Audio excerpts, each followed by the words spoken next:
जैसे कि हमारा पिछला एपिसोड जहाँ पर खत्म हुआ था, वहीं पर ये वाला एपिसोड शुरू होता है। हमारा कांगो कहता है कि प्लीज़ तुम मुझसे शादी कर लो। तो सियोला कहती है कि सॉरी तुम ऐसे क्यों हो? तभी कांगो मन में कहता है कि अरे यार मैं थोड़ा-सा ज़्यादा ही एक्साइटेड हो गया। और वो सियोला से कह रहा है कि आई एम सॉरी मेरा नाम है ओकांगो और तुमने तुम्हारा हंस सियोला बताया था ना? हाँ, तो तुम्हारी इंजरी कैसी है? तो सियोला कहती है कि नहीं ऐसा कोई सीरियस मैटर है नहीं, अच्छी है। और तभी उसका बैलेंस छूट जाता है और वो कांगो पर गिर जाती है और उसका जेब में से उसका फ़ोन भी गिर जाता है। और कांगो कहता है कि तुम ठीक तो हो ना? और तभी वो मन में सोच रहा होता है कि ये रेक्टेंगुलर चीज़ क्या ये एक स्मार्टफ़ोन है? इसका मतलब ये ज़रूर एक अर्थ है। और वो शियोला से कहता है कि अपने पैर पर ज़्यादा ज़ोर मत डालो। हम यहाँ पर रुक जाते हैं जब तक तुम्हारा पैर नहीं ठीक हो जाता और मैं तब तक तुम्हें एक सिंपल सी फर्स्ट एड दे देता हूँ। तभी शियोला कहती है कि थैंक यू मेरा इतना ख़्याल रखने के लिए। तभी कांगू मन में सोच रहा होता है कि अब मैं इससे अच्छे से बात कर पा रहा हूँ और मैं कोरियन भी मेरी नहीं भूला हूँ। वरना उस हेल में मैं सिर्फ डीमन लोगों की ही भाषा में बात कर रहा था और कोरियन बिल्कुल भी नहीं कहा। लेकिन फाइनली मैं किसी इंसान के साथ कोरियन में बात कर पा रहा हूँ। और तभी वो सियोला से कहता है कि तो अब तुम्हें ठीक लग रहा है? तो सियोला कहती है कि हाँ, थैंक यू मेरा इतना ख़्याल रखने के लिए। और वो उसे उसका स्मार्टफ़ोन देता है और कहता है कि ये लो तुम्हारा स्मार्टफ़ोन। और वो उसके स्मार्टफ़ोन पर डेट देखता है और ये साल होता है 2023 और वो मन में सोच रहा होता है कि इसका मतलब मैं 5 साल पहले हेल में गिरा था। इसका मतलब अर्थ का टाइम और हेल का टाइम बहुत फ़ास्ट बीतता है। लेकिन कोई बात नहीं। और तभी वो सियोला से कहता है तो जैसे कि मैंने कहा हमें यहाँ पर रेस्ट करना चाहिए जब तक तुम्हारा पैर नहीं ठीक हो जाता। तभी सियोला कहती है हाँ, कोई बात नहीं। और हमारा कांगो मन में सोच रहा होता है कि मुझे इस जगह के बारे में कोई इन्फॉर्मेशन नहीं है, तो मुझे बहुत इन्फॉर्मेशन कलेक्ट करनी होगी। और तभी वो सियोला से पूछता है कि तुम यह जगह पर क्या कर रही थी? तभी सियोला कहती है कि उसके पीछे एक कहानी है। मैं यहाँ पर सोलो गेट हंटिंग करने आई थी और मेरी जस्ट अवेकनिंग हुई है। तो मुझे लगा था कि मैं एक ई रैंक के गेट को अकेले क्लियर कर सकती हूँ, लेकिन मैं एक स्टूपिड थी। और तभी कांगो मन में सोच रहा होता है कि पार्टी हंटिंग प्लेयर तुम्हारी लेवल क्या है? तभी कहा सियोला कहते कि मेरी अभी-अभी अवेकनिंग हुई है इसलिए मेरी लेवल 6 है, लेकिन कांगो तुम्हारे जैसा प्लेयर यहाँ पर क्या कर रहा है? तभी कांगो कहता है कि उसके पीछे भी एक कहानी है और मन में कहता है कि इसका मतलब ये मुझसे स्ट्रॉन्ग है। मुझे तो लगा था ये मेरे कुछ काम नहीं आ सकती, लेकिन ये आ सकती है। और तभी हमारे सियोला को रियलाइज़ हो जाता है और वो खड़ी हो जाती है और कहती है कि मुझे लगता है हमें चलना चाहिए। और कांगो कहता है तो तुम्हारी इंजरी ठीक भी हो गई? तो सियोला कहती है कि हाँ, थैंक यू मेरी हो गई है ठीक। तभी कांगो उसका हाथ पकड़ता है और कहता है कि मुझे लगता है मैं तुम्हें सपोर्ट दे देता हूँ। और तभी हमारी सियोला थोड़ी-सी शर्माने लग जाती है और कहती है कि मुझे तुम्हें और प्रॉब्लम्स में नहीं डालना। तभी हमारा कांगो कहता है कि ऐसे टाइम पर मुझे मना करना बेवकूफ़ी होगी। मुझे बताओ तुम्हें कहाँ जाना है, मैं तुम्हें छोड़ने आ जाता हूँ। तो किस डायरेक्शन में चलना है? तो सियोला कहती है ठीक है उस डायरेक्शन में चलो। तो अब एंट्रेंस तक जाने तक तुम मेरी ऐसे ही केयर करने वाले हो? तो कांगो कहता है कि हाँ, तुम सब मुझ पर छोड़ दो। और मन में सोच रहा होता है कि 10,000 साल बाद पहली बार मैं किसी इंसान से ऐसे बात कर रहा हूँ। पहले मैंने कोई तो एक्साइटमेंट में गलती कर दी, लेकिन अब नहीं करूँगा। और इससे मेरी आइडेंटिटी पर भी कोई शक नहीं आया है और ये बहुत अच्छी बात है। और वो दोनों एंट्रेंस के पास पहुँच जाते हैं और तभी सियोला कांगो से कहती है कि ये लो, ये है हमारे एंट्रेंस। और ये देखकर हमारा कांगो मन में सोच रहा होता है कि ये एक गेट है स्पेस रिफ्ट जैसा, ये इस अर्थ पर कैसे आया? और मुझे इस स्पेस रिफ्ट के आसपास कोई वेपन्स भी नहीं नज़र आ रहे, तो ये गेट कैसे खुला है यहाँ पर? और तभी सियोला उससे कहती है कि तुम मुझसे दूर हट जाओ, अब मुझे ठग ठीक लग रहा है। तो कांगो कहता है कि कोई बात नहीं और फिर वो दोनों एंट्रेंस को पास कर रियल वर्ल्ड में आ जाते हैं और सामने देखने के बाद हमारा कांगो हैरान ही हो जाता है और मन में कहता है कि ये जगह इंसानों से भरी हुई है। इसका मतलब मैं सच में वापस आ चुका हूँ और उसके आँखों में आँसू आ जाते हैं। और तभी सियोला अपने कांगो से कहती है कि कांगो मुझे बहुत भूख लगी है। मैं तुम्हें अगर कोई प्रॉब्लम ना हो तो तुम मेरे घर आना चाहोगे खाना खाने? तुमने मेरी इतनी मदद की है तो मैं थैंक यू और सॉरी दोनों भी अदा करना चाहूँगी और तुम्हें मील देकर रीपे करना चाहूँगी। और ये सुनकर हमारा कांगो हमें में ही चले जाता है और वो कहता है कि मैं ऐसी बकवास चीज़ को मना तो नहीं कर सकता ना, मैं ज़रूर आ जाऊँगा। और तभी वहाँ से 2 पुलिस वाले आते हैं और कहते हैं कि ये तुम दोनों लोग, तुम दोनों के मुझे प्लेयर कार्ड्स दिखाओ। और तभी सियोला अपना प्लेयर कार्ड निकाल रही होती है और वो कांगो से कहता है कि तुम्हारा भी प्लेयर कार्ड निकालो, तुम्हारा भी मुझे प्लेयर कार्ड दिखना है। तो वो मन में वो कह रहा होता है कि अब ये प्लेयर कार्ड क्या होता है?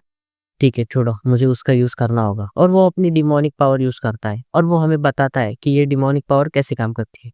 तो ये डिमोनिक पावर है, इसका नाम है डीमन डाल्टन्स पावर ऑफ ऑब्लिवेशन। इस पावर का यूज़ कर वो सामने वाले इंसान को कुछ भी चीज़ इल्यूज़न में दिखा सकता है। मतलब वो तो अभी मिडल फिंगर दिखा रहा है, लेकिन उसे तो वो प्लेयर कार्ड ही दिख रहा है।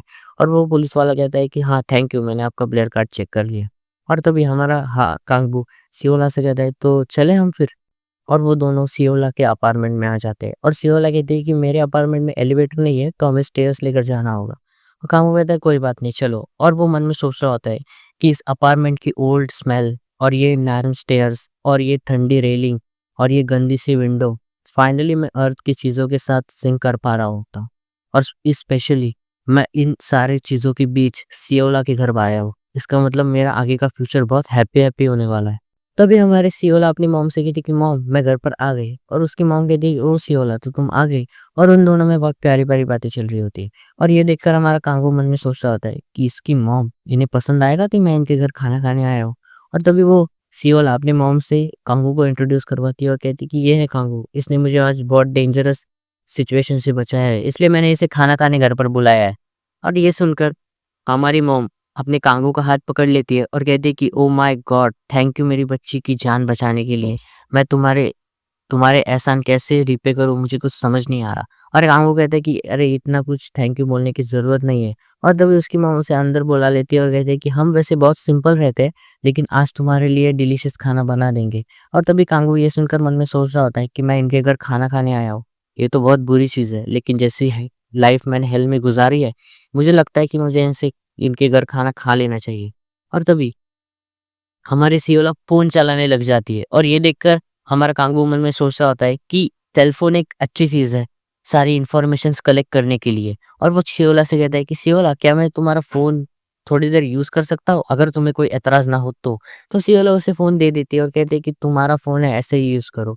और तभी कांगू कह रहा होता है कि जैसे कि मैं फ़ोन पर अपने फिंगर्स स्वाइप कर रहा हूँ और वो स्क्रीन भी हिल रही है, ये बहुत सैटिस्फाइंग है। और वो कहता है कि ये सब 10,000 साल के बाद मैं अर्थ पर आया हूँ तो मुझे हर चीज़ ओवरवेलमिंग क्यों लग रही है? और वो कहता है कि मुझे इस बकवास चीज़ों पर ध्यान नहीं देना, मुझे इन्फॉर्मेशन कलेक्ट करने पर ध्यान देना है। और वो कहता है कि 5 साल पहले की न्यूज़ इन्फॉर्मेशन मुझे निकालनी होगी। और फिर हमें बताया जाता है कि 5 साल पहले क्या-क्या हुआ था। फिर वो हमें बताया जाता है कि कैसे मॉन्स्टर्स और 100 से ज़्यादा गेट्स यहाँ पर अपीयर हुए थे और फायर ब्रिगेड या फिर कोई आर्मी यहाँ पर नहीं काम आई थी। तो इसी परिस्थिति को नज़र रखते हुए हमारे अमेरिका ने एक वर्ल्ड ऑर्गेनाइजेशन बनाई जिसमें कोरिया भी इंक्लूड थी, और पहली बार एक प्लेयर जन्मा अमेरिका में से। और वो कौन थी वो नहीं पता, और वो वही बनी सारी ह्यूमैनिटी की होप। और ये देखकर हमारा जरा कांगो हैरान हो जाता है और वो कहता है कि फरवरी 22 2018, इसका मतलब ये तो वही डेट है जिस डेट पर मैं हेल में गिरा था। इसका मतलब मेरे साथ और भी गेट्स खुले थे और उसी गेट्स में से ये मॉन्स्टर्स आए होंगे। और वो कहता है कि ये आर्टिकल्स तो सिर्फ गेस मार रहे हैं, छोड़ो मुझे और डिटेल में इंफॉर्मेशन कलेक्ट करनी होगी। और तभी हमारे सीओल आते हो कहते हैं कि तुम्हारा मील रेडी है कांगू, ये लो, ले लो। और ये मील देखकर हमारा कांगू चौंक जाता है और कहता है कि एक मिनट, ये तो किमची सूप है।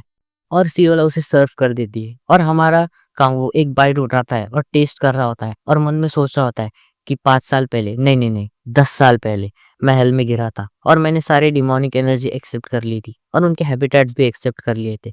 लेकिन मैं मरने से पहले एक इंसान था, इसलिए मेरे टेस्ट बड्स और हैबिटेट इंसानों की तरह है। और वहाँ का जो मॉन्स्टर्स लोग जो खाना खाते थे, वो तो बिल्कुल कचरे की तरह टेस्ट करता था। और वो सारे साल मेरे लिए गुज़ारना बहुत मुश्किल रहा था। लेकिन तब भी मैंने वहाँ पर 10,000 साल गुज़ारे, यही होप में कि मैं कभी तो अर्थ वापस आ पाऊँगा। और ये सब वो सोचकर रोने लग जाता है और अपना किमची सूप एन्जॉय कर रहा होता है। और तभी सियोला कहती है कि ये डिलीशियस है? तो कांगो कहता है बहुत डिलीशियस है। अगर तुम्हें कोई एतराज़ ना हो तो मैं कोई और राइस का बाउल ले सकता हूँ? तभी सियोला कहती है हाँ, कोई बात नहीं, ले लो। और हमारा कांगो खाना एन्जॉय कर रहा होता है। तभी उसके पीछे से एक दरवाज़ा टूट जाता है और कोई अंदर आ जाता है और कहता है कि ए बिच, कहाँ है तू? और ये सुनकर सियोला कहते हैं कि 1 मिनट, ये दरवाज़ा किसने तोड़ दिया? और वो लड़का अंदर आ जाता है और कहता है कि ए हान सियोला, जल्दी से बाहर आ। और यहीं पर हमारा ये वाला एपिसोड खत्म हो जाता है। अब मुझे लग रहा है कोई तो यहाँ पर बहुत गंदी तरह पिटने वाला है। अब वो कौन पिटने वाला है, ये तो आपको आगे एपिसोड में ही पता चलेगा।